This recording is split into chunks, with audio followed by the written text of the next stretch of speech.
Hey guys, it's Eddie and today I am back with another movie review for you all. Now today's movie has again been requested of me by some lovely person on Tumblr, and I just want to say how grateful I am for the request. Honestly, it's really nice to see, people actually, suggesting things for me, so I just wanted to say a quick thank you to the people that have been. But today's movie that we'll be reviewing is none other than the 80s sci-fi classic Back to the Future, starring Michael J. Fox and Christopher Lloyd. Now, I'm sure many people who are watching this have actually seen the film. I,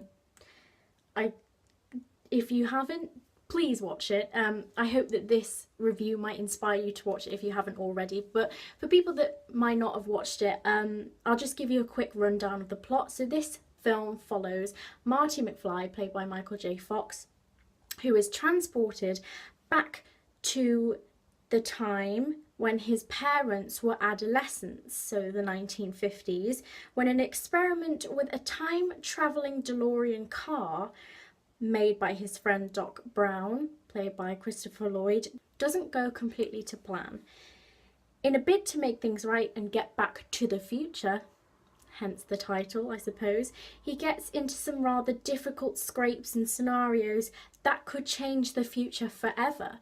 That's a very vague summary, but there you go. I don't want to give too much away for people who haven't watched it yet. People who have watched it will know a lot more in detail of what goes on. But I suppose to properly analyse this film, we first have to turn to our lead actor, so that is Michael J. Fox. And I think that he has the perfect frantic electricity in this role that really grips the viewer and really moves the story along.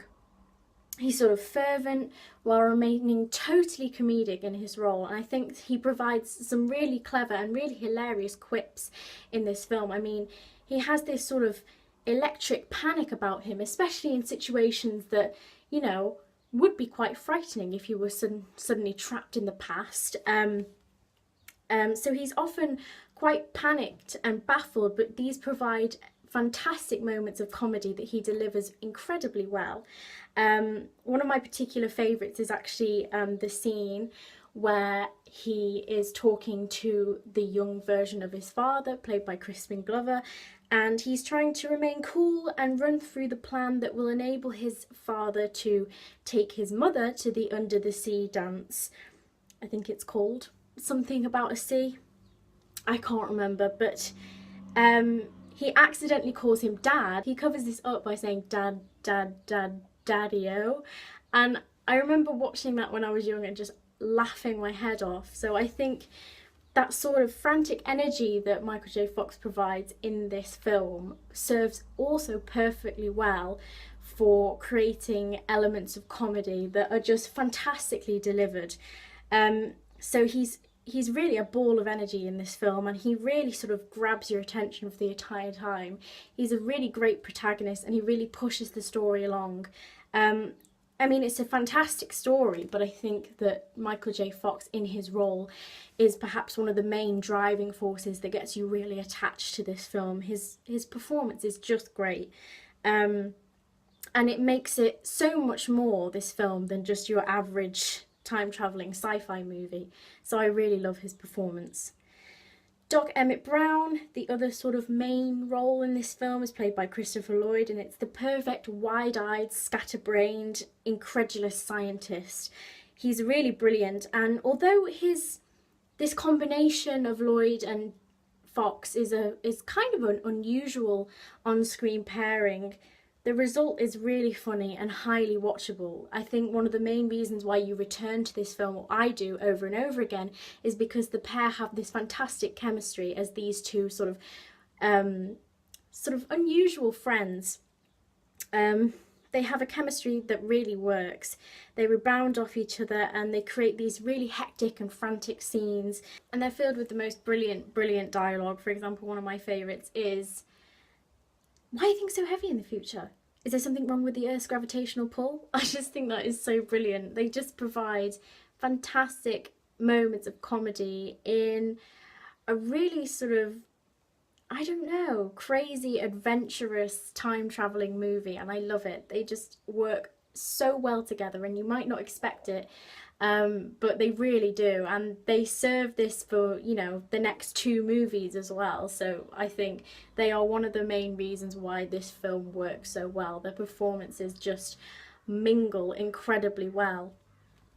Now, Crispin Glover is also great as Marty's father, both old and young, with the help of some uh, clever makeup. And we see him undergo a fantastic character arc. He has this really memorable nervousness about him, and this is subverted towards the end of the film in ways that I won't divulge for people who haven't watched it. And it really provokes this traditional sort of cheering moment when you're watching this film, and I think that's what's great about this movie. You really get invested in the characters because the story is so, even though it's far-fetched, I mean, it's sci-fi, it's dramatic and it's also humorous. So those two elements go together to make you really invested in these characters and endeared towards them. And I think this sort of really sort of nerdy, nervous energy that Crispin Glover has about him really makes you root for him in the end. And it's really enjoyable to watch his character go under this transformation with the help of his son, although he unknowingly doesn't realise this, of course. I also think that Leah Thompson as Marty's mother is great. She has this fantastic sort of horny, almost enamoured teenager. She has that down brilliantly, as well as the aged alcohol dependent mother at the beginning. And she's just another fantastic addition to this film. I think that for these young actors, or relatively young, they just slotted so well into the film, and I think the whole cast really makes this film different, and they are what really keeps drawing you back to this film. They just have this fantastic energy about them, and they are the perfect amount of comedic and dramatic at the same time. So yeah, I think it's just a classic. They help make it the classic that it is. Along with the brilliant, uplifting soundtrack that sort of pumps up your energy while watching, especially in the final clock tower sequence.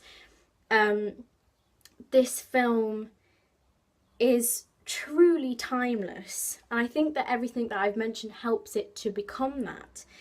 It transcends completely the decade in which it was created. And I think it's a classic because it is done so incredibly well. The effects that you watch on screen are mainly practical special effects, and even the ones that you see are sort of minimal. Special effects are kind of toned down. It's really more about the story and the actors. So I think that's why maybe the effects don't come off as cheesy as they might do if they were in abundance. And that's probably what helps make it such a constant classic for me. I think Robert Zemeckis' fantastic direction is perfect for this film. It really does gear you up for a really intense ending, and I think it really is the cast that makes this film different to what we usually see with, you know, action-fueled sci-fi films. They just seem to mix together so perfectly in their roles and provide some really fantastic undercurrents of comedy that you do feel when you're watching this film that you're watching something special. I think this is was my mum's favourite film when she was young. It means a lot to her, and I can see why. And I can see why at the time it was considered so popular and why it is still so popular, because everything in this film just serves to be the fantastic combination. We have a fantastic cast, we have a fantastic set of effects which are tastefully done. We have a fantastic soundtrack, including the brilliant Huey Lewis in the News, amidst with a really action-fueled sort of energetic score. I think the whole film just works perfectly, and it really is a winning combination amidst all of these things.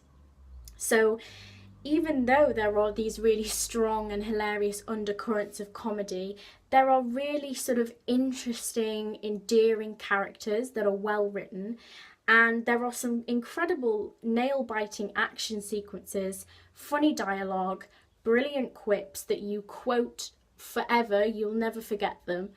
There are lines that will just totally stick with you, and I think that is the true sign of a fantastic movie. As a film, as a sci-fi film, and as a film all round, you really cannot fault this, or at least I can't. Whenever it's on TV, I have to stick it on because it's just too brilliant to ignore. And I just think it's really one of those instant classics, and I think it will continue to be as revered as it was when it came out. It's really no wonder to me why this was such a popular film. So it's always enjoyable for me, and for that reason I'd have to give it 5 out of 5 stars. But really, that is just my take on this film. I always enjoy it, like I said, but that's my take on it. You might think differently, but I definitely think this is a film that everyone can enjoy, and I'd be very surprised if they didn't. Also, RIP to Chuck Berry. I don't know when this review is going to be uploaded, but I'm filming this after he recently died, and of course his music provides the soundtrack to one of the most memorable scenes in this film. So yeah, rest in peace to an absolute legend. But yeah, that's my take on Back to the Future. Thank you very much for the person who requested this on Tumblr. I hope you've enjoyed this review. I hope it's been okay for you. And for anyone else watching this, I hope you've enjoyed it too. But yeah, that is my opinion on this classic film. That is it for now. Remember, you can always request movies to review by messaging me on my Tumblr or commenting below.